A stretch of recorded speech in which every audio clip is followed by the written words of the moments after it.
So first of all మీకు congratulations. ఓవరాల్గా 100+ ర్యాంకులు.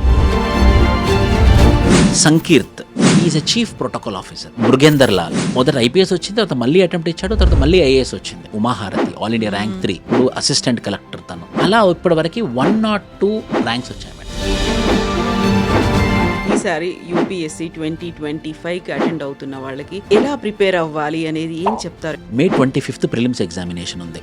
ఇంకో 24 days మీరు ఏం చేయాలి అంటే, సో ఈసారి టార్గెట్ ఎన్ని పెట్టుకున్నారు మీరు? ఈసారి 40 ర్యాంక్స్ పెట్టుకున్నాం. నమస్తే, నేను Kavitha. Welcome to I dream.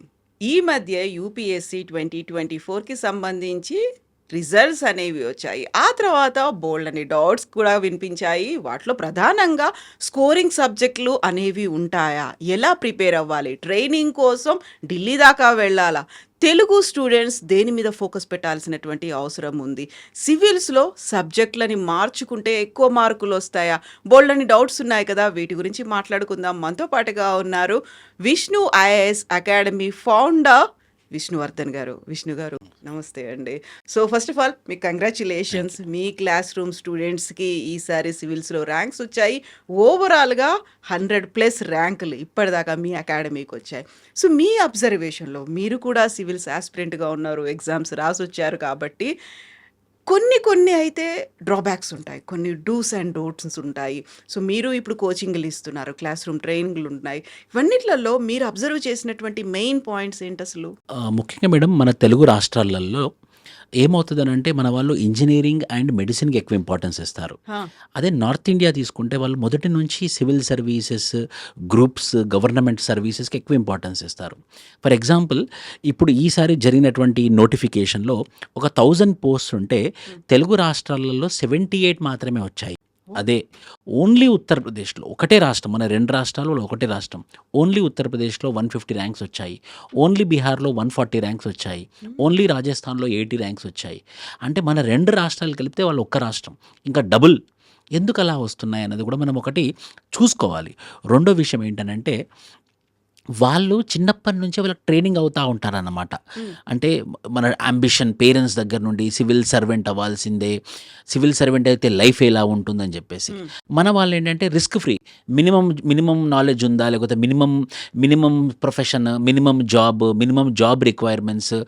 ఏదో ఇంజనీరింగ్ అయిపోతుంది కదా, ఒక జాబ్ అయితే వస్తుంది, మెడిసిన్ రాద్దాము, వస్తే మంచిది, లేకపోతే ఫిజియోథెరపీ చేయొచ్చు, బీడీఎస్ చేయొచ్చు అని చెప్పేసి మన వాళ్ళు రిస్క్ ఫ్రీ ఆలోచిస్తారు. వాళ్ళు కొంచెం కష్టపడతారు, రిస్క్ కూడా చేద్దామని అనుకుంటారు అన్నమాట. మన వాళ్ళందరూ ఇంజనీరింగ్ వెళ్తారు. ఇక్కడ ఒక ఎగ్జాంపుల్ చెప్తాను మేడం మీకు. ఇంజనీరింగ్ ఈజీగా ఇంజనీర్ అవ్వచ్చు, ఒక సాఫ్ట్వేర్ ఇంజనీర్ కొంచెం కోర్సెస్ నేర్చుకొని, అమీర్పేటలో ఇక్కడ కోర్సెస్ నేర్చుకొని సాఫ్ట్వేర్ ఇంజనీర్ అవ్వచ్చు. అయిన తర్వాత ఒక 14 గంటలు ప్రతిరోజు హార్డ్ వర్క్ చేయాల్సిన అవసరం ఉంటుంది. అదే ఒక నార్త్ ఇండియన్ ఎలా ఆలోచిస్తాడు అని అంటే, నేను 1 సంవత్సరం కానీ 1.5 సంవత్సరం కానీ 14 గంటలు హార్డ్ వర్క్ చేస్తాను, చేసి ఒక గవర్నమెంట్ జాబ్ తెచ్చుకొని నాకు నచ్చిన అమ్మాయిని పెళ్లి చేసుకుంటాను, ఎందుకంటే గవర్నమెంట్ జాబ్ ఉంది కాబట్టి. దాంతోపాటు ఒక ఈజీ లైఫ్ని నేను ఎంజాయ్ చేస్తానని అనుకుంటాడు అనమాట. అంటే మనవాడు జాబు తెచ్చుకొని కష్టపడతా ఉంటాడు, ఈయన ఒకసారి జాబు తెచ్చుకోవడానికి కష్టపడతాడు, తర్వాత లైఫ్ అంతా ఈజీగా సాగదీస్తాడు అనమాట. ఇందులో చాలా డిఫరెన్స్ ఉంది. ఇక్కడ 1.5 సంవత్సరం మాత్రమే కష్టపడాలి, అక్కడ జాబ్ వచ్చిన దగ్గర నుంచి 30 సంవత్సరాలు కష్టపడాలి.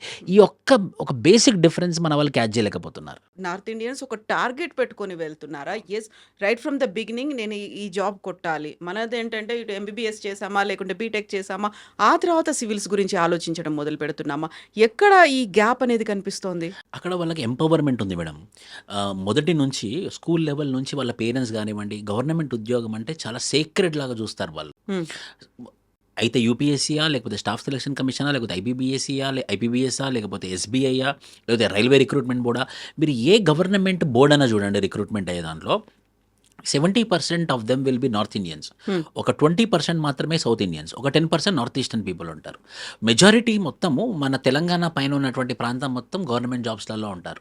అదెందుకు మీరు బ్యూరోక్రసీలో చూడండి, సెక్రటరియట్ ఆఫీస్, మన సెక్రటరియట్, ఆంధ్రప్రదేశ్ సెక్రటరియట్ అయినా సరే, తెలంగాణ సెక్రటరియట్ అయినా సరే, ఉన్నటువంటి అందరూ అడిషనల్ సెక్రటరీస్, ఐఏఎస్ ఆఫీసర్లు అందరూ 90% అందరూ నార్త్ ఇండియన్సే ఉంటారు, హిందీ మాట్లాడే వాళ్ళే ఉంటారు. ఓ 10% మాత్రమే మన వాళ్ళు ఉంటారు. అంటే ఏంటి, ఈ ఎగ్జామ్ పట్ల ఇది మనకు అందని ద్రాక్ష, ఇది ఓన్లీ వేరే వాళ్ళకి వస్తుంది, మనలాంటి వాళ్ళకి రాదు, మనం ఓన్లీ ఇంజనీరింగ్ చేసుకోవాలి, లేకపోతే మనం బేసిక్ జాబ్ చేసుకోవాలి, ఏదైనా ప్రైవేట్ జాబ్లోకి వెళ్ళి ఈరోజు మనం హ్యాపీగా ఉన్నామా, అంతవరకే ఆలోచిస్తాం. మనం ఒక బౌండరీ, ఒక గీత గీసుకున్నాము, ఆ గీతలోనే ఉంటున్నాము. అదే నార్త్ ఇండియన్ చూడండి, అంటే ఇక్కడ నార్త్ ఇండియన్ వివక్షణ కాదు, అంటే ఆ మధ్యలో తేడా నేను చెప్పదలుచుకున్నాను. మైండ్ సెట్ అనేది అదొక నార్త్ ఇండియన్ అనుకోండి, ఎక్స్ప్లోర్ చేయాలనుకుంటాడు, ముందుకెళ్ళాలనుకుంటాడు. ఇప్పుడు మన హైదరాబాద్లో చూసినట్టయితే, మన విశాఖపట్నంలో చూసినట్టయితే, ఏదైతే చిన్న సాదాసీదా కార్మికులు కానివ్వండి, లేకపోతే ఏదైనా షాప్ కానివ్వండి, లేకపోతే బిజినెస్ కానివ్వండి, 80% ఒక సిక్ వాళ్ళని అవుతారు, లేకపోతే మార్వడి వాళ్ళు అవుతారు. కానీ మన తెలుగు వాళ్ళు అవ్వరు. అంటే వాళ్ళు రిస్క్ చేయడానికి, ఎదగడానికి, కష్టపడడానికి ఎంతవరకైనా వెళ్తాను, ఎంతవరకైనా చేస్తాను అన్నట్టు ఉంటారు వాళ్ళు. మన వాళ్ళు, నేను ముందుగా చెప్పినట్టు, నేను ఇంతే, మనది వింతే, మనం దీనికన్నా ఎక్కువ చేయలేం. మన పేరెంట్స్ ఏమని చెప్తారు, ఏదో ఒకటి చదువుకో, ఏదో ఒక జాబ్ తెచ్చేసుకో, మనలాంటి వాళ్ళకి ఇంత పెద్ద పెద్ద కళలు ఎందుకు అని చెప్పేసి కళలు కూడా కాననేవారు. ఈ మైండ్ సెట్లో మార్పు రావాలన్నది నాకు ఎప్పటి నుంచో ఉన్నటువంటి ఆలోచన మేడం, అని కోరిక కూడా. సో ఇప్పుడు పర్సెప్షన్ అంటారా, లేకపోతే వాళ్ళకు ఉన్నటువంటి డెడికేషన్ అంటారా, నేను ఇది క్రాక్ చేయాలి, నేను ఇక్కడ వెళ్ళాలి, ఆ పదవిలో నేను ఉండాలి, లేకుంటే ఆ ఉద్యోగాన్ని సాధించాలి అనేటువంటి ఒక తపన సో అక్కడ వాళ్ళలో ఉంది, మన దగ్గర కొంచెం అటు ఇటుగా ఊగిసలాడుతూ కనిపిస్తోంది. It's all because of vision. అంటే వాళ్ళకు ఒక విజన్ ఉంటుంది, నేను ఎప్పటికైనా సరే ఒక గవర్నమెంట్ ఉద్యోగంలో స్థిరపడాలని చెప్పేసి. మనకు విజన్ ఉండదు. మనకేంటి, ఒక జాబ్ వచ్చిందా, ఒక 20,000 25,000 వచ్చిందా, మనం నడిపించామా అన్నట్టు మనం ఉంటాం. మెజారిటీ ఆఫ్ ద పీపుల్, మన దాంట్లో కూడా విజనరీస్ ఉన్నారు, కానీ తక్కువ. అందుకే చూడండి, ఆంటర్‌ప్రెన్యూర్స్ కానివ్వండి, బిజినెస్ ఎంపైర్స్ కానివ్వండి, ఎక్కువ మహారాష్ట్ర అండ్ అబోవ్ ఉంటుంది, కానీ మహారాష్ట్ర అండ్ బిలోలో చాలా తక్కువగా ఉంటారు. ఇప్పుడు బెంగళూరు అని అనుకుంటాం మనం, బెంగళూరు సాఫ్ట్వేర్ హబ్ అయిందని అంటాం. అందులో పనిచేసే వాళ్ళు ఎవరు, అందులో 80% of the employees are from north India. So అక్కడ పనిచేసే కంపెనీలు కూడా చూసుకున్నట్టయితే, అందులో పనిచేసే ఎంప్లాయీస్ చూసుకున్నట్టయితే అంత నార్త్ ఇండియన్స్. అంటే మన వాళ్ళలో ఆ విజన్ రావాల్సిన అవసరం ఎంతైనా ఉంది. ఇప్పుడు మొన్న రిలీజ్ అయినటువంటి సివిల్ సర్వీసెస్లో 1000 పోస్ట్లో 78 మాత్రమే మన తెలుగు వాళ్ళు ఉన్నారు. అంటే నంబర్ చాలా తక్కువ. ఇంకా మనం సంతోషపడుతున్నాం, 78 వచ్చింది. ఎందుకంటే లాస్ట్ టైం 55 వచ్చింది, అంతకుముందు 42 వచ్చింది, ఇప్పుడు 78 మెల్లిమెల్లిగా పెరుగుతుంది. కానీ ఉత్తరప్రదేశ్లో ఒక రాష్ట్రంలో ఎంత ఉంది, 150 ఉంది. మనం బ్యూరోక్రసీలో ఉంటే ఏమవుతుందనంటే, పాలసీ మేకింగ్లో కానివ్వండి, పాలసీ ఇంప్లిమెంటేషన్లో కానివ్వండి, మన ప్రజలకు ఏమైనా చేయడంలో కానివ్వండి, ఆ మంత్రికి ఏదైనా సలహాలో కానివ్వండి, మన వాళ్ళకి యూజ్ అయ్యే విధంగా చేయొచ్చు. యాక్చువల్‌గా వాళ్ళకు ఉన్నటువంటి ఒక తపన అంటారా, లేకుంటే మోర్ ఎక్స్‌పోజర్ అనేది ఉందా? యూజువల్‌గా ఉండేటువంటి ఒక అభిప్రాయం ఏంటంటే, ఢిల్లీలో ఉన్నటువంటి ఐఏఎస్ అకాడమీలు ఏవైతే కోచింగ్‌లు ఇస్తుంటాయో, అవి చాలా పర్ఫెక్ట్ కోచింగ్ ఉంటాయి. ఇక్కడి నుంచి అక్కడికి వెళ్ళిపోయి 1 ఇయర్ అయినా పర్లేదు, 2 ఏళ్ళు అయినా పర్లేదు, అక్కడుండి కోచింగ్ తీసుకోవాలనేది. నార్త్ బెల్ట్‌కి అదంతా దగ్గరవుతుందనా? ఏంటి మీ ఒపీనియన్, మీ అబ్జర్వేషన్ అసలు? ఏం లేదు madam, simple. UPSC mains centre resources లేనప్పుడు, ఇన్ఫ్రాస్ట్రక్చర్ లేనప్పుడు ఢిల్లీ సెంటర్ పెట్టింది.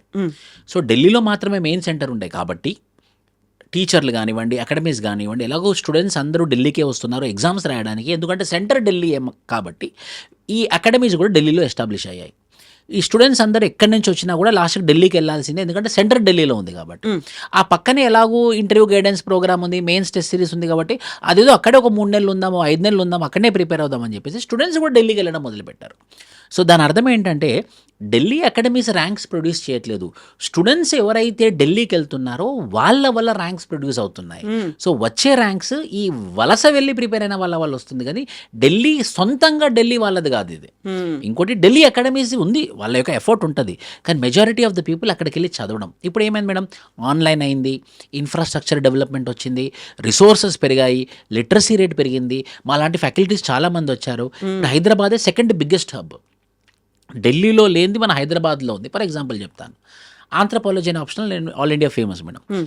ఒక 2-3 ఫ్యాకల్టీస్ ఉంటాను, అందులో నేను ఒక్కరిని ఉంటాను. ఢిల్లీ నుంచి మన హైదరాబాద్కి వచ్చి హాస్టల్లో ఉండి నా క్లాసెస్ అటెండ్ అయ్యే వాళ్ళు కూడా ఉన్నారు. సో రిసోర్సెస్ ఇప్పుడు హైదరాబాద్లో కూడా ఉంది కాబట్టి పిల్లలు ఇక్కడే ఉండి చదువుకోవచ్చు. అన్నిటికన్నా ముఖ్యం, అక్కడ ఒక హాస్టల్ నెలకి 15,000, అక్కడ మొత్తం ఒక నెల గడవాలి అంటే 25,000 ఒక పిల్లాడు ఖర్చు పెట్టాలి. అదే హైదరాబాద్లో 6,000కి హాస్టల్ ఫెసిలిటీ ఉంటుంది, ఇంకో 2,000 తన పాకెట్ మనీ కింద వేసుకుంటే 8,000లో రాజాలాగా చదువుకోవచ్చు. 25,000 ఎక్కడ, 8,000 ఎక్కడ? కాస్ట్ ఆఫ్ లివింగ్ తక్కువ, కాలేజ్ ఇన్స్టిట్యూట్స్ ఫీజు తక్కువ, ఖర్చులు తక్కువ, ముఖ్యంగా పొల్యూషన్ ఎక్కువ. ఇక్కడ పొల్యూషన్ తక్కువ, అక్కడ పీపుల్ ఎక్కువ, ఇక్కడ పీపుల్ తక్కువ. ఇక్కడ క్వాలిటీ ఫ్యాకల్టీస్ అక్కడికి వెళ్ళి క్లాసెస్ చెప్తున్నారు. ఇప్పుడు వాళ్ళే నాలంటే మేమే వచ్చి మేమే ఇక్కడ ఎస్టాబ్లిష్ చేసాం మన పిల్లలకు అందుబాటులో ఉండాలని. బట్ ఢిల్లీ అనేది ఏం లేదు మేడం ఇప్పుడు. అయితే ఇక్కడే ఇంకొక రిజల్ట్ కూడా ఈ రీసెంట్గా వచ్చిన దాంట్లో చూస్తే కర్ణాటకకి చెందినటువంటి ఒక అబ్బాయి గొర్రెల కాపరి కొడుకు, ఆయన కూడా గొర్రెల్ని కాస్తూ ఉంటాడు, సివిల్స్లో ర్యాంక్ కొట్టాడు అనుకుంటే. సో మీరు చెప్పింది వాళ్ళకి ఎక్కువగా ట్రైనింగ్ అనేది ఉంటుంది, ప్రిపరేషన్లు అనేవి ఉంటాయి, కోచింగ్లు ఉంటాయి, మాక్ టెస్ట్లకు అటెండ్ అవుతుంటారు, మాక్ ఇంటర్వ్యూలు. ఆ అబ్బాయికి ఇలాంటి ఫెసిలిటీస్ లేవు కదా, చాలా దూరంగా ఉన్నాడు. అక్కడేం కనిపించింది, ఏం చేశారు? ఇది చాలా మంచి ప్రశ్న మేడం. ఇతని పేరు సిద్ధప్ప అన్నమాట, కర్ణాటక ఎస్టీ అబ్బాయి, నిజంగా ఒరిజినల్ గొర్రెల కాపరి. నేను ఆ వీడియో కూడా మీకు షేర్ చేస్తాను, కొంచెం వీక్షకులకు కూడా చూపెట్టండి. ఒరిజినల్ గొర్రెల కాపరి, ఒక ట్రైబ్ ఆదివాసి, కష్టపడ్డాడు ఏదో విధంగా తనకు వచ్చినటువంటి అనుభవాలని, తనకు వచ్చినటువంటి ఇన్ఫర్మేషన్తోని, తను చదువుకున్న స్కూలు, వాళ్ళ టీచర్లు, తన ఎంపవర్మెంట్తోని, తన ఎంకరేజ్మెంట్తోని ఢిల్లీ దాకా ఇంటర్వ్యూ దాకా వెళ్ళాడు అబ్బాయి. ర్యాంక్ వచ్చింది 551, కానీ ఐపీఎస్ వస్తుంది బికాస్ ఆఫ్ కేటగిరీ. ఖచ్చితంగా ఇది హర్షించాల్సినటువంటి విషయం. ఇది అందరికీ ఇన్స్పిరేషన్. నా వల్ల కాదు, మన వల్ల ఏమవుతుంది, దీనికి దిగి రావాలి అనే ఆలోచన ఉన్న వాళ్ళకి ఇదొక మంచి ఉదాహరణ. అతని వీడియో చూస్తే మేడం నాకైతే కళ్ళలో నీళ్ళు తిరిగాయి. ఎందుకంటే నేను కూడా యూపీఎస్సీ ఇంటర్వ్యూకి 3 times వెళ్ళాను. నాకు రాంది అతనికి వచ్చిందే, ఒక గొర్రెల కాపరికే వచ్చింది అని అంటే ఖచ్చితంగా ఇది ఎవరైనా సాధించగలరు. ఇంకా మన విద్యార్థులు కానివ్వండి, ఎవరైనా ఒక ఆస్పిరేషన్, ఒక కమిట్మెంట్తోని ఉంటే ఎవరికైనా వస్తుంది అనే దానికి ఉదాహరణ అబ్బాయి.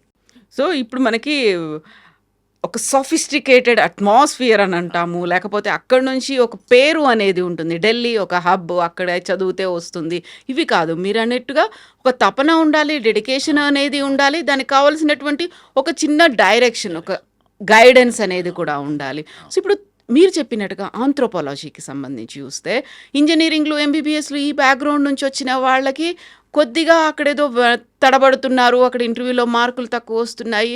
ఈ అబ్జర్వేషన్ కూడా కరెక్టేనా? ఆంథ్రోపాలజీకే ఎక్కువ మార్కులు వస్తాయి? అలా కాదు మేడం.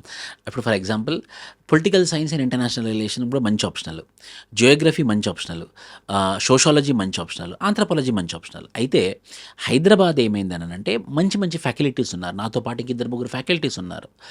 అన్ఫార్చునేట్గా యాక్సిడెంటల్గా వాళ్ళు తెలుగు వాళ్ళు అవ్వడం, వాళ్ళు హైదరాబాద్లో ఉండడం వల్ల, పిల్లలు కూడా హైదరాబాద్కి రావడం వల్ల హైదరాబాద్ ఆంథ్రోపాలజీ క్లాసెస్కి హబ్లా మారింది అంతే. బట్ పిఎస్ఐఆర్ ఢిల్లీలో ఇప్పుడు టాప్ 10లో ఒక 3-4 ర్యాంక్ 1 ర్యాంక్ 2 కూడా పిఎస్ఐఆర్ ఆప్షనల్ వాళ్ళే. సో ఏ ఆప్షనల్ అయినా కూడా ఇంపార్టెంటే మేడం. కాకపోతే ఆ మెంటర్షిప్, మనం ఆన్సర్ రైటింగ్ ఎలా చేస్తున్నాము, మన యొక్క అప్రోచ్ ఎలా ఉన్నదనేది చాలా ఇంపార్టెంట్ రోల్ ప్లే చేస్తుంది. ఫర్ ఎగ్జాంపుల్ మా ఇన్స్టిట్యూట్ తీసుకుంటే మేము ఆన్సర్ రైటింగ్కి చాలా ఇంపార్టెన్స్ ఇస్తాము. నేను తీసుకుంటే నా ఆంథ్రోపాలజీ సబ్జెక్ట్కి రోజు సాయంత్రం, ఈరోజు కూడా ఈవినింగ్ 6 to 8 క్లాస్ ఉంటుంది. 6 to 8 క్లాస్ చెప్పిన తర్వాత ఒక క్వశ్చన్ ఇస్తాను, పీవైక్యూ ప్రీవియస్ ఇయర్ క్వశ్చన్, అదే టాపిక్ మీద వాళ్ళని ఆన్సర్ రాయమని అంటాను. వాళ్ళు రాసిన తర్వాత నేను అక్కడే కూర్చొని కరెక్షన్ చేసి అప్పుడే వాళ్ళ ముంగటనే నేను వాళ్ళు ఏం తప్పులు చేశారో చెప్తానమాట. సో దట్ వాళ్ళు అప్పటిదప్పుడు వాళ్ళు they will correct there mistakes. అలాంటి అప్రోచ్ ఉంటే మాత్రం ఏ ఆప్షన్లో అయినా కూడా మనం ఖచ్చితంగా సక్సెస్ పొందొచ్చు. అది ఆంథ్రోపాలజీ అనే కాదు. సో ఇప్పుడు మనం పర్టికులర్గా మీరు చెప్పినట్టుగా 78 మందే సివిల్స్లో సెలెక్ట్ అయ్యారు ఈ ఇయర్ అనుకున్నప్పుడు, అక్కడ డూస్ అనేవి ఉంటాయి, కొన్ని డోంట్స్ ఉంటాయి, అందులో చేస్తున్నటువంటి తప్పులు అనేవి కూడా ఉంటాయి. ఏం చేస్తున్నారు తప్పులు? చాలా మంచి ప్రశ్న మేడం. ఒక యూపీఎస్సీ ఆస్పిరెంట్ డూస్ ఏంటి అని అంటే, మొదటిగా మొండి పట్టుదలతో ఉండాలి, ఒక తపస్సులాగా హార్డ్ వర్క్ చేయాలి, ప్లస్ హార్డ్ వర్క్ ఒక స్మార్ట్ వర్క్తోని మమేకమై ఉండాలన్నమాట. ఏది చదవాలి, ఏది చదవకూడదు. వేల కొద్ది పుస్తకాలు ఉంటాయి మేడం సివిల్ సర్వీసెస్ అస్పిరెంట్కి. అందులో మనం చదవాల్సింది 4-5 పుస్తకాలు మాత్రమే. ఆ 4-5 పుస్తకాలలో ఒక 40-50 పేజీలు మాత్రమే. సో మనకు ఆ 45 పేజీలు ఏంటని తెలుసుకొని మనం చదవాలన్నమాట. So hard work and smart work with consistent mind, మొండి పట్టుదల అన్నమాట. ఒక అర్జున్ అడిగితే నాకు ఎలా అయితే పిట్ట కన్ను కనబడుతుందని చెప్పాడో అలాంటి ఫోకస్డ్ కన్సిస్టెన్సీ ఉంటే మాత్రం వాళ్ళకి సక్సెస్ వస్తుంది. 2, డీవియేషన్స్ ఎక్కువ. ఎందుకంటే వాళ్ళు హైదరాబాద్కి వచ్చి చదువుకోవాలి, ఢిల్లీకి వెళ్ళి చదువుకోవాలి, మొబైల్ ఫోన్స్ ఉంటాయి, చాలా ఏవియేషన్స్ ఉంటాయి, అవిగేషన్స్ ఉంటాయి. సో అవన్నీ మనం వదిలేసి అమ్మా నాన్న నాకు ఫీజు కట్టి చదివిస్తున్నారు, వాళ్ళు చాలా హార్డ్ వర్క్ చేస్తే కానీ నేను కోచింగ్కి రాలేదు, నేను ఖచ్చితంగా ఒక్కొక్క రూపాయి మీద నేను పగ తీర్చుకుంటాను, నా మీద పెట్టినటువంటి ఇన్వెస్ట్మెంట్ మీద నేను పగ తీర్చుకుంటానని చెప్పేసి ఎవరైతే అలా అవిగేషన్స్ పోకుండా హార్డ్ వర్క్ చేస్తారో వాళ్ళకి సక్సెస్ వస్తుంది madam. These are the do's, don'ts. ఖచ్చితంగా ఎన్సీఆర్టీ బుక్స్ చదవాలి. కాకుండా నువ్వు ఏదో ఎవరో చెప్పారని చెప్పేసి ర్యాండమ్ బుక్స్ చదవకూడదు. ఎప్పుడైనా కూడా ర్యాండమ్ బుక్స్ చదవకూడదు మనము. నెంబర్ 2, అసలు ఆన్సర్ రైటింగ్ ప్రాక్టీస్ చేయరు కొందరు, అసలు ఆన్సర్ రైటింగే చేయరు. Don't know, you have to do answer writing practice. ఇంకోటి, ఖచ్చితంగా నేను హాలిడే తీసుకుంటాను, క్లాసెస్కి వెళ్ళాను, కోచింగ్ తీసుకుంటే నాకు ర్యాంక్ వస్తుందని అపోహలో ఉండకూడదు. కోచింగ్ తీసుకోవాలి, అట్ ద సేమ్ టైం వాళ్ళ సెల్ఫ్ ప్రిపరేషన్ కూడా వాళ్ళు చేస్తూ ఉండాలన్నమాట. ఇలా గనక ఎవరైతే డూస్ అండ్ డోన్స్ని ప్రాపర్గా మేనేజ్ చేసుకుంటారో ఖచ్చితంగా వాళ్ళకి రిజల్ట్ వస్తుంది. తప్పులు ఏం చేస్తున్నారు అంటే, మన సబ్జెక్ట్ సెలెక్ట్ చేసుకోవడంలో తప్పులు ఉంటున్నాయా, ప్రాపర్గా ఆలోచించలేకపోతున్నారా, మీరు చెప్పినట్టుగా అటెండ్ అవ్వలేకపోతున్నారా, ఎగ్జామ్స్ని, ప్రాక్టీసెస్ని, వీటిని అటెండ్ చేయలేకపోతున్నారా? అంటే మేడం, ఇప్పుడు హైదరాబాద్కి వస్తారు, రాగానే ఇక్కడ సినిమా థియేటర్స్ బాగుంటాయి, ఐపీఎల్ మ్యాచెస్ ఉంటాయి, ఫ్రెండ్స్ ఉంటారు, కొత్తగా క్లాస్ రూమ్ స్టూడెంట్స్ వస్తారు, క్లాస్ రూమ్ ఫ్రెండ్స్ వస్తారు, కంట్రోల్ ఉండదు, హాస్టళ్ళల్లో ఉంటాము, ఫోన్ ఒకటి ఉంటుంది, అమ్మాయిలు వస్తారు, అబ్బాయిలు వస్తారు. సో వాళ్ళు ఫోకస్ చేయకుండా ఎక్కువ 80% ఆఫ్ ద ఆస్పిరెంట్స్ పక్కదారి పడుతున్నారు మేడం.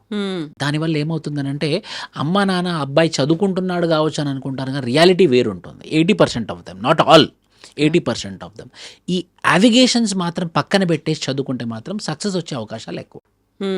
సో ఇప్పుడు వాళ్ళకి కావాల్సినటువంటి మెటీరియల్ కావచ్చు, ట్రైనింగ్ కావచ్చు, ఎగ్జామ్స్ కావచ్చు, ఇవన్నిటిని ఎంత రెగ్యులర్గా వాళ్ళు అటెండ్ అవ్వాల్సినటువంటి అవసరం ఉందంటారు? Everyday ma'am, everyday. పెద్ద ఎగ్జామ్ కాబట్టి ప్రిపరేషన్ పెద్దగా ఉండాలి, ప్రతిరోజు ఉండాలి. సో మీరు చెప్పినట్టుగా నార్త్లో వాళ్ళు ఒక ఎయిమ్ పెట్టుకుంటారు. మన దగ్గర కూడా గతంలో 8th క్లాస్ నుంచి ఐఐటీడీఏ కోచింగ్లు, ట్రైనింగ్లు అన్నట్టుగా ఈ మధ్య కాలంలో సివిల్స్కి సంబంధించి కూడా సపరేట్గా వాళ్ళ క్లాస్ రూమ్లు ఉంటున్నాయి, వాళ్ళకి చేస్తున్నారు. సో మెల్లిమెల్లిగా కొంచెం పుష్ అనేది స్టార్ట్ అయినట్టుంది. బట్ మీరు చెప్పినట్టుగా ఈ నెంబర్ పెరగాలి అంటే ఇంకా రావాల్సిన మార్పు ఏముందంటారు? ఎన్సీఆర్టీ బుక్స్ చదవాలి, ఎందుకంటే ఇది union public service commission exam పెడుతుంది. ఆ ఎన్సీఆర్టీ బుక్స్ ఫస్ట్ చదవాలి. 8th క్లాస్ నుంచి 9th క్లాస్ అవసరం లేదు మేడం. చైల్డ్హుడ్ని ఎంజాయ్ చేయాలి పిల్లలు. చైల్డ్హుడ్లో ఉన్నటువంటి ఆ బాల్యం అనేది చాలా అద్భుతమైనటువంటిది. ప్రతి ఒక్క మనిషికి బాల్యమే ఒక వరం. ఆ బాల్యాన్ని పక్కన పెట్టేసి వీళ్ళందరూ ఏం చేస్తున్నారంటే ఐఐటి, ఎన్ఐటి ఏమేమో చెప్పేసి ఆ బాల్యాన్ని ఖరాబ్ చేస్తున్నారు. సో ఇంటర్మీడియట్ వరకు ఎలాంటి ఫోర్స్ పెట్టకుండా, ఇంటర్మీడియట్ వరకు తను చదువుకొని డిగ్రీ ఫస్ట్ ఇయర్ నుండి, డిగ్రీ ఫస్ట్ ఇయర్లో ఎన్సీఆర్టీ బుక్స్, డిగ్రీ సెకండ్ ఇయర్లో స్టాండర్డ్ బుక్స్, డిగ్రీ థర్డ్ ఇయర్లో ఆన్సర్ రైటింగ్ ప్రాక్టీస్, డిగ్రీ అయిపోగానే ఒక మంచి అటెంప్ట్ ఇస్తే మాత్రం ఖచ్చితంగా సర్వీస్ వస్తుంది. ప్యారలల్గా ఒక డిగ్రీ అబ్బాయి గురించి చెప్తున్నాను. బీటెక్ అనుకోండి, బీటెక్ కంప్లీట్ చేయండి 4 years. బీటెక్ అయిపోయిన తర్వాత ఒక 1 year ఫుల్ టైం కోచింగ్ తీసుకోండి. ఆ నెక్స్ట్ అటెంప్ట్ ఇవ్వండి. మీకు కనీసం మీకు ఒక ఏదన్నా మీ గ్యారంటీ కోసం ఏదైనా సాఫ్ట్వేర్ ఇంజనీర్ రెడీగా ఉంటుంది, ప్లాన్ బి, ప్లాన్ ఏ మీరు యూపీఎస్సీ ప్రిపరేషన్లో కూడా ఉండొచ్చు. సో ఈ మధ్య కాలంలో ఎక్కువగా సాఫ్ట్వేర్ ఇంజనీర్లే అటువైపు, అంటే బీటెక్ చదువుకున్న వాళ్ళే వస్తున్నారు అనే దాంట్లో, ఎంబీబీఎస్ నుంచి కూడా వస్తున్న వాళ్ళు ఉన్నారు అనుకున్నప్పుడు స్కోరింగ్ సబ్జెక్టులు అనేది ఒకటి వస్తుంది. అరే నేను ఇది చదువుకొని వెళ్ళాను, నా బ్యాక్గ్రౌండ్ అంతా ఇదే కదా, ఇటు నుంచే వచ్చాను కదా, కాకుంటే అక్కడ నాకు ఇంటర్వ్యూలో మార్కులు తక్కువ వచ్చాయి, మెయిన్స్ కాదు ప్రిలిమ్స్లో ఇట్లాంటి వాటిలో తక్కువ వచ్చాయి. నిజమే అలాగే ఉంటుందంటారా? అలా ఏముండదు మేడం. ఆ సబ్జెక్ట్లో మనం ఎంతవరకు మాస్టర్ అయ్యామన్నది ఇంపార్టెంట్ రోల్ ప్లే చేస్తుంది. కానీ కొన్ని సందర్భాల్లో ఏమవుతుందంటే, political science and international relations, anthropology, sociology, ఇది జనరల్ స్టడీస్ అంటే అందరికి కామన్. ఆ జనరల్ స్టడీస్లో కూడా ఒక 500 మార్కుల వరకు కవర్ చేస్తుంది అన్నమాట. అంటే ఇప్పుడు ఆంథ్రపాలజీ తీసుకున్నాం అనుకోండి, GS1, GS2, GS3 ethics and SA papers ఉంటాయి, అందులో కూడా కవర్ అవుతుంది. అలా కామన్గా ఉన్నది తీసుకోవాలి. కొందరు ఏం చేస్తారు, ఇంగ్లీష్ లిటరేచర్ తీసుకుంటారు, అది జనరల్ స్టడీస్లో ఓవర్లాప్ అవ్వదు, ఇది సపరేట్ అది సపరేట్. ఇప్పుడు కొందరు సాంస్కృతిక లిటరేచర్ తీసుకుంటారు, దీనికి దానికి సంబంధం ఉండదు. వెటర్నరీ సైన్స్ తీసుకుంటారు, అగ్రికల్చర్ తీసుకుంటారు, దీనికి దానికి సంబంధం ఉండదు. సో మన ఆప్షనల్ జనరల్ స్టడీస్లో కూడా కవర్ అవుతుందా అన్నది కూడా ఒక్కటి బేరేజ్ చేసుకోవాలి. ఎక్స్ట్రా సబ్జెక్ట్స్ చదవడం వల్ల టైం కూడా ఎక్కువ పడుతుంది అక్కడ.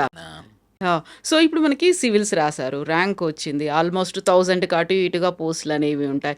అందులో ఫస్ట్ ప్రయారిటీ అందరూ ఐఏఎస్ అవ్వాలనుకుంటారు, తర్వాత ఐపీఎస్ అవ్వాలనుకుంటారు. ఆ తర్వాత ఉన్న వాటి గురించి పెద్దగా మాట్లాడుకోరు, చర్చ జరగదు. ర్యాంక్ వచ్చిందంటే వాటిల్లో ఆ రెండింటినే కనిపిస్తూ ఉంటాయి.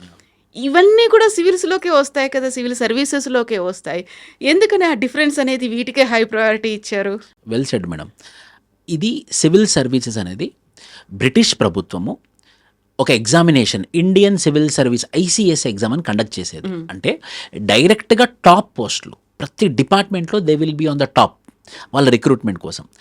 ఇండియన్ ఫ్రీడమ్ వచ్చిన తర్వాత ఫెడరల్ పబ్లిక్ సర్వీస్ కమిషన్ అని, తర్వాత యూనియన్ పబ్లిక్ సర్వీస్ కమిషన్ అని ఒక రాజ్యాంగబద్ధమైనటువంటి బాడీ ఎస్టాబ్లిష్ చేసి వాళ్ళకి బాధ్యతలు అప్పచెప్పింది. మీరు ఎగ్జామ్స్ కండక్ట్ చేయండి, ఎవరైతే టాప్లో ఉంటారో వాళ్ళు ప్రతి డిపార్ట్మెంట్లో వాళ్ళు టాప్లో ఉంటారనమాట. They will be supervising all the works in that particular department. For example, మీరు అన్నట్టు ఐఏఎస్ ఐపీఎస్ పక్కన పెట్టేస్తే Indian audit and account service ఉంటుంది. ఇండియాలో ఉన్నటువంటి ప్రతి గవర్నమెంట్ డిపార్ట్మెంట్ ఆడిట్ చేసే ఆఫీసర్స్ అవుతారు వాళ్ళు. ఇండియన్ పోస్టల్ సర్వీస్ టాప్, మొత్తం ఇండియాలో ఉన్నటువంటి అన్ని పోస్ట్ ఆఫీసెస్ మొత్తం వాళ్ళ కంట్రోల్లో ఉంటుంది. ఆ పోస్టల్ సర్వీస్ అనే ఆ రీజన్ మొత్తం ఆయన కంట్రోల్లో ఉంటుంది. Indian telecom service, Indian information service, Indian defence audit service, Indian railway management service, Indian trade service, Indian corporate law service, ఇవన్నీ all on the top. Indian foreign services, Indian foreign service, Indian forest service separate exam ఉంటుంది. ఇవన్నీ అన్న టాప్లో ఉంటాయి. So IAS IPS అనే పదము ఒక buzzword అయిపోయింది కాబట్టి మనం అంటాం. కానీ దీనికన్నా అంటే దీంతో పాటు సమానంగా ఐఆర్ఎస్ ఉంటుంది, Indian revenue service, income tax, Indian revenue service, GST and customs, ప్రతి దాంట్లో టాప్. అపాయింట్మెంటే అసిస్టెంట్ కమిషనర్ లాగా ఉంటుంది. ఒక 2 years తర్వాత డిప్యూటీ కమిషనర్ అవుతారు, 4 years తర్వాత కమిషనర్ అవుతారు. In every post they will be enjoying the huge authority and power. So ఇది తెలియదు, బట్ ప్రతి దాంట్లో ఏ ర్యాంక్ వచ్చినా మేడం టాప్లో ఉంటారు, డైరెక్ట్ టాప్. ఇవన్నీ బైపాస్ అయిపోతాయి అన్నమాట, సీదా పైన పోయి కూర్చుంటారు. సో ఇప్పుడు వాళ్ళకి కోచింగ్ కావాలి అనుకున్నప్పుడు విష్ణు ఐఏఎస్ అకాడమీ ఎలాంటి కోచింగ్ ఇస్తుంది? దాంట్లో ఉన్నటువంటి స్టేజెస్ అనేవి ఉంటాయి కదా, ఫస్ట్ ప్రిలిమ్స్, మెయిన్స్, ఇంటర్వ్యూ, ఇవి అన్ని దశల్లో క్వాలిఫై అవ్వాలంటే ఇచ్చేటువంటి ప్రాపర్ మెథడాలజీ అనేది ఉంటుంది. ఏం చేస్తారు? అందుకే మేడం మేము ఒక ప్రిన్సిపల్ నమ్ముతాము, Vishnu IAS academy modern Gurukul for civil services. Modern Gurukul for civil service అంటే మా పిల్లలందరూ 7 o'clock మా అకాడమీకి వస్తారు, 9 o'clock క్లాస్ స్టార్ట్ అవుతుంది. మార్నింగ్ 7 to 9 రిఫ్రెష్ అవుతారు, ఒక న్యూస్ పేపర్ చదువుతారు, 9 o'clock క్లాస్ వింటారు, 9 to 1 ఇండియన్ పాలిటీ క్లాసెస్ అవుతుంది, 1 నుంచి 1:30, 2 వరకు లంచ్ బ్రేక్ ఉంటుంది, 2 o'clock news paper analysis class ఉంటుంది, 2 to 3, 3 నుంచి 5 వరకు మళ్ళీ చదువుకుంటారు, 5:30కి ఆప్షనల్ క్లాసెస్ స్టార్ట్ అవుతాయి, 7:30 వరకు ఆప్షనల్ క్లాస్, 7:30కి మళ్ళీ ఇంటికి వెళ్ళిపోతారు అనమాట. అంటే మార్నింగ్ వచ్చిన అబ్బాయి బ్రేక్ఫాస్ట్ చేసి సాయంత్రం డిన్నర్ టైం వరకు అకాడమీలోనే ఉంటాడు. వాళ్ళకి మేము ఒక రీడింగ్ రూమ్, ఒక లైబ్రరీ సెటప్ చేసాం. సో ఆ పర్టికులర్ బిల్డింగ్ దాటి బయటికి వెళ్ళరు అనమాట, దట్ ఇన్ఫ్రాస్ట్రక్చర్.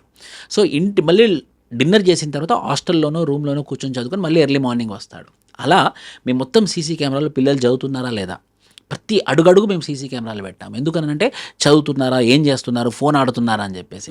ఎవరైనా ఫోన్లో ఆడుతున్నారని తెలియగానే పైనుంచి సీసీ కెమెరాలో చూసి వాళ్ళ దగ్గరికి వెళ్ళి ఏం చేస్తున్నావు బాబు అని చెప్పేసి మళ్ళీ చదువుకోమని చెప్తాము. మెంటర్స్ అవైలబుల్గా ఉంటారు, ఏ డౌట్ ఉన్నా కూడా అక్కడ వీళ్ళు ఆన్సర్స్ రాసి ఎవాల్యుయేట్ చేయడానికి మెంటర్ అక్కడ రెడీమేడ్గా అవైలబుల్గా ఉంటారు.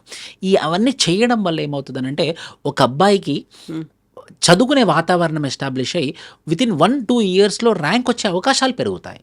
This we provided Vishnu IAS academy. So ఇప్పుడు క్లాస్ రూమ్ స్టూడెంట్స్ అనేవి ఉంటాయి, ఆ తర్వాత ఎగ్జామ్స్ మాత్రమే రాయడానికి వచ్చేవాళ్ళు ఉంటారు, ఇంటర్వ్యూకు అటెండ్ అయ్యే వాళ్ళు ఉంటారు. ఇందులో ఏ ఫేజ్లో కావాల్సింది ఎవరికి ఎలా ప్రొవైడ్ చేస్తుంది విష్ణు ఐఏఎస్? ముఖ్యంగా మేడం మేము ప్రిలిమ్స్ అండ్ మెయిన్స్ మీద ఎక్కువ ఫోకస్ చేస్తాం. దానికి ప్రిలిమ్స్ అండ్ మెయిన్స్ బ్యాచ్ అని పెడతాము. అంటే ఇంటర్వ్యూ గైడెన్స్ కూడా ఇస్తాము, కానీ ఎక్కువ ఫోకస్ ప్రిలిమ్స్ క్లియర్ చేయడం, ఇంకా ఎక్కువ ఫోకస్ మెయిన్స్ క్లియర్ చేయడం. ఈ ఎగ్జామ్ ఎలా ఉంటుందంటే 3 అంచెల పరీక్షా విధానం, ప్రిలిమ్స్, మెయిన్స్, ఇంటర్వ్యూ. ప్రిలిమ్స్ ఏమో గీత దాటాలి, క్వాలిఫైయింగ్.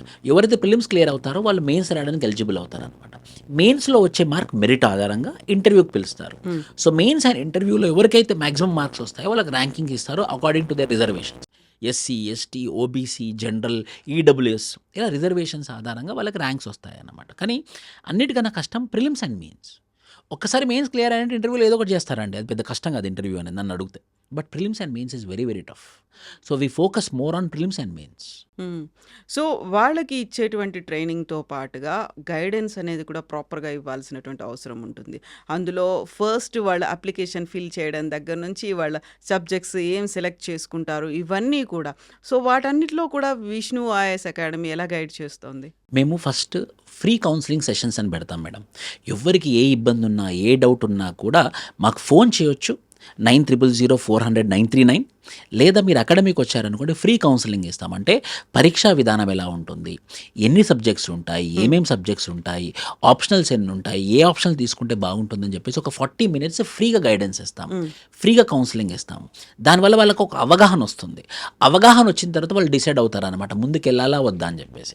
ఆ ఫ్రీ అవేర్నెస్ వల్ల మాత్రం ఖచ్చితంగా వాళ్ళకి యూజ్ అవుతుంది. హ్మ్. సో, ఇప్పుడు విష్ణు ఐఏఎస్ అకాడమీలో జాయిన్ అవుతున్నారు. వాళ్ళకి కావాల్సినటువంటి 1-to-1 ఇంటరాక్షన్ అనేది ఉండాలి. At the same time development ఎలా ఉంది? వాళ్ళ ప్రోగ్రెస్ ఎలా ఉంది? ఇవన్నీ అసెస్ చేయడానికి ఏం చేస్తూ ఉంటారు? డైలీ ఎగ్జామ్స్, డైలీ ఇవే ఉంటాయా? లేదు మేడం, ఒకటి చెప్తాను నేను. ఆ! నాకు తెలియదు, నేను చెప్పకూడదు కావచ్చు, బట్ స్టిల్ చెప్తాను. హ్మ్. ప్రిలిమ్స్ అయిపోయిన వాళ్ళని మేము ఏం చేస్తామంటే మేడం, మాకు ఒక రెసిడెన్షియల్ ఫెసిలిటీ ఒకటి క్రియేట్ చేసుకున్నాం ఫ్రీగా. వాళ్ళకి డబ్బులు తీసుకోం మేము. మా పిల్లలు ఎవరైతే ప్రిలిమ్స్ వరకు ఉన్నారో వాళ్ళకి మెయిన్స్ రెసిడెన్షియల్ ఫెసిలిటీ ప్రొవైడ్ చేసి దగ్గరుండి మెయిన్స్ ప్రిపరేషన్ చేపిస్తాం. 2, మొదటి అటెంప్ట్లో ఎవరైతే ప్రిలిమ్స్ మెయిన్స్ క్లియర్ చేసి ఇంటర్వ్యూకి వెళ్తారో వాళ్ళకి 50,000 క్యాష్ ప్రైజ్ ఇస్తాం. ఎవరైతే మొదటి అటెంప్ట్లో prelims mains and interview clear చేసి ర్యాంక్ తెచ్చుకుంటారో 1,00,000 రూపీస్ క్యాష్ ప్రైజ్ ఇస్తాం. అంటే మీకు ర్యాంకే కాకుండా మా తరపు నుంచి కూడా ఏదో ఒక ఇన్సెంటివ్ ఉండాలని చెప్పేసి మేము ఇలా కూడా వాళ్ళని మోటివేట్ చేస్తున్నాం. ఎంకరేజ్‌మెంట్ కూడా ఉంటుంది వీళ్ళకి కూడా. యాహ్!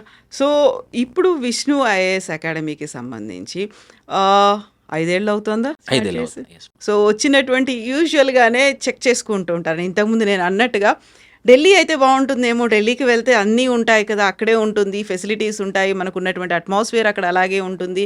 అండ్ గల్లీలో ఒక 10, 15, 20 అంతా అదంతా కూడా అలాగే అమీర్పేటలో ఎలా అయితే కనిపిస్తుంటాయి, అక్కడ అన్నీ అలాగే కనిపిస్తుంటాయి కాబట్టి మోటివేషన్ అనేది ఉంటుంది. ఎక్కడ డీవియేట్ అవ్వకుండా ఉంటారు అనేటువంటి కాన్సెప్ట్ ఉన్న వాళ్ళకి why Hyderabad, why Vishnu IAS academy అంటే ఏం చెప్తారు వాళ్ళకి?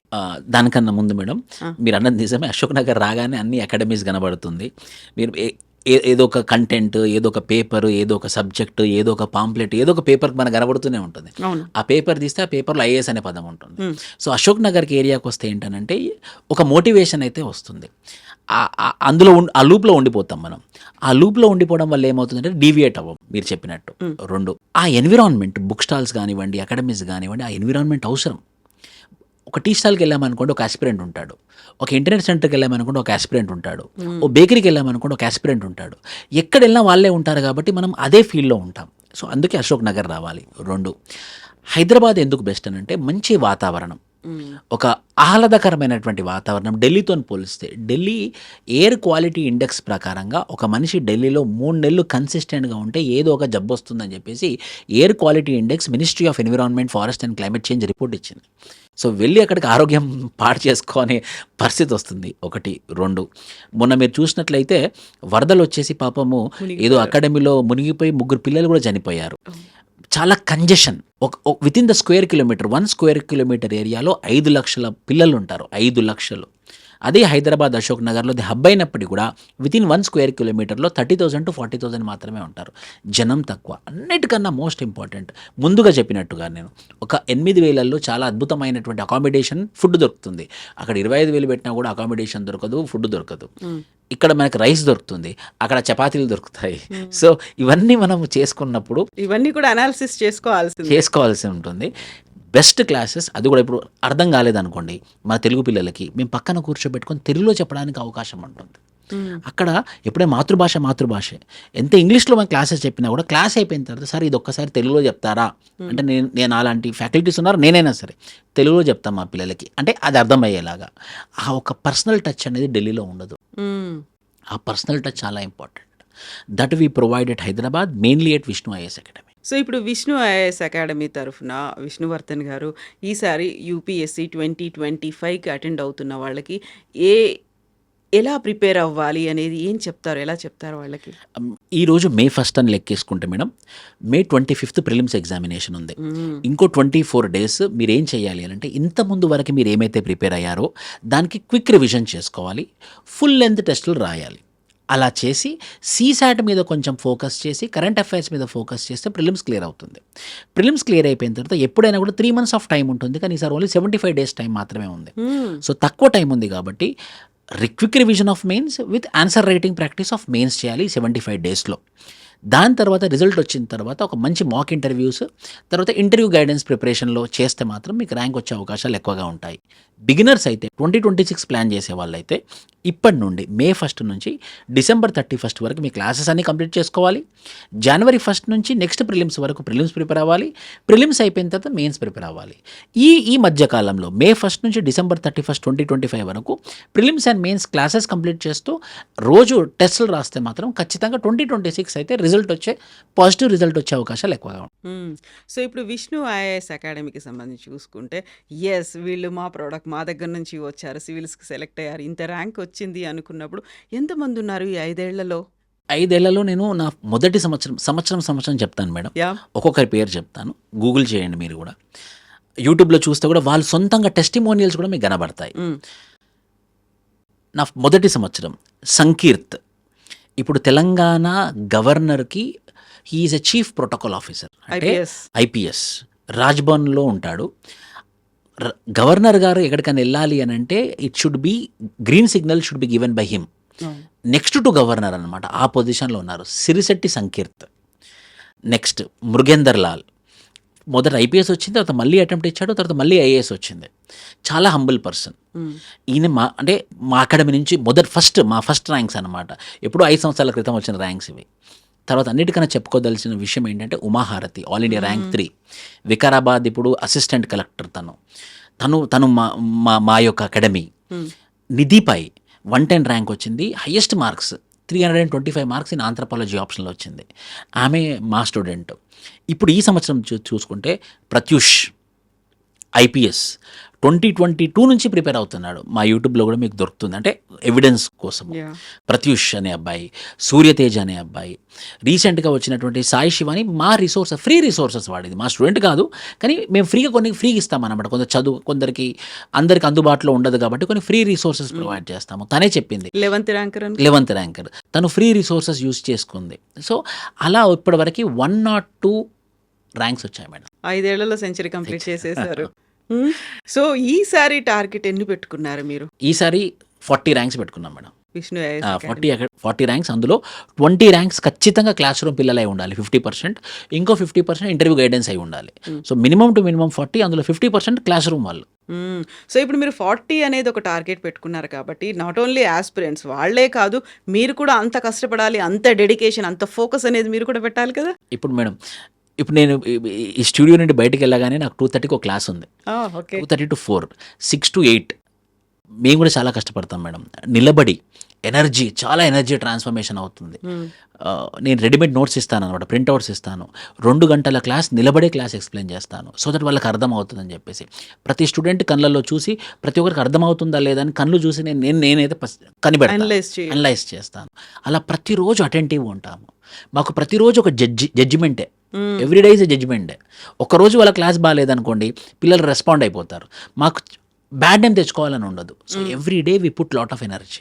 సో ఉండేటువంటి ఫ్యాకల్టీ కూడా అలాగే ఉండాలి, మీతో పాటుగా డెడికేషన్ టీమ్ అనేది కూడా కనిపించాలి కదా. అవును, మాకు అందుకే మేడం పాలిటీకి అనుభవ్ సారాన్ సార్ అని ఢిల్లీ నుంచి ఉన్నారు, బసవరాజ్ సార్ అని చెప్పేసి మాకు జియోగ్రఫీకి బెంగళూరు అండ్ ఢిల్లీ నుంచి ఉన్నారు, అండ్ హిస్టరీకి వచ్చేసి we have Uday Simha Reddy sir and Rohit sir ఉన్నారు, విష్ణువర్ధన్ రెడ్డి సార్ అని చెప్పేసి ఎకానమీ చెప్తారు. అన్నిటికన్నా ముఖ్యంగా former director general of police Ramesh sir, retired IPS.